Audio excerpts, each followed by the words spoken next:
Good evening, girls. In this video, I'm going to teach you how to calculate the goodwill under super profit method with the advanced problems. Okay. So if any one of you have the textbook, you need to refer the page number 63, illustration 15. So this is a balance sheet problem. This kind of problem you can expect for section C, which is there for 10 marks.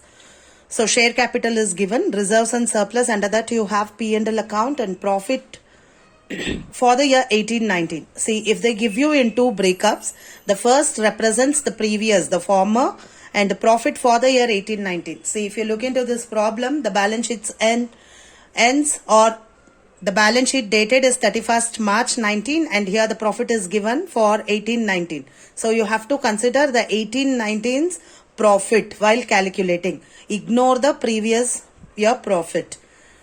Then you have 7% debentures and creditors. Both are external liabilities. Moving on to the asset side, you have various fixed assets and current assets. So let's see the adjustments. Normal rate of return on average capital employed is 10%. So NRR is 10%. Find out the value of the goodwill on the basis of 2 years purchase. So the number of years of purchase is 2 years of super profits. Buildings were revalued at 1,50,000 and machinery at 40,000.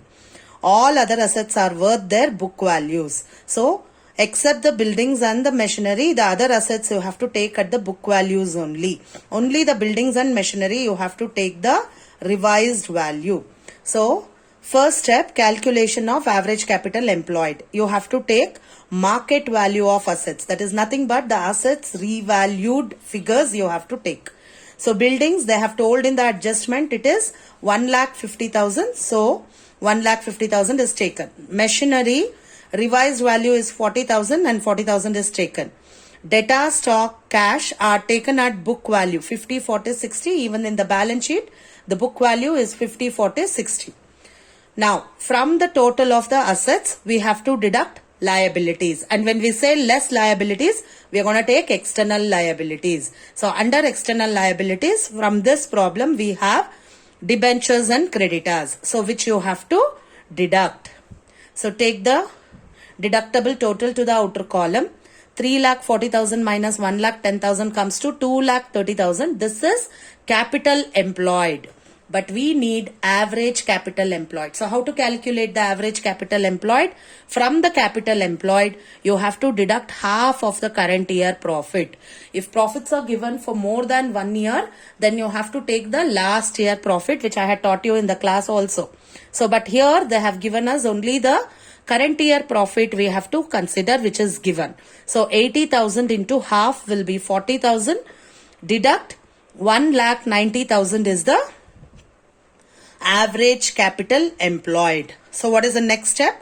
To calculate the normal profit. How to calculate the normal profit? Average capital employed into normal rate of return, that is NRR.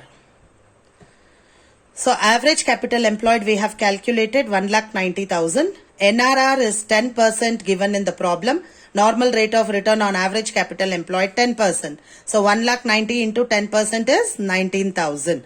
Now we have to calculate super profits. How to calculate the super profits? Adjusted average profits minus normal profits. We don't have to calculate the average profits because we are given only the current year profit. So that itself you can consider as adjusted average profits less super profits, less normal profits what we calculated now.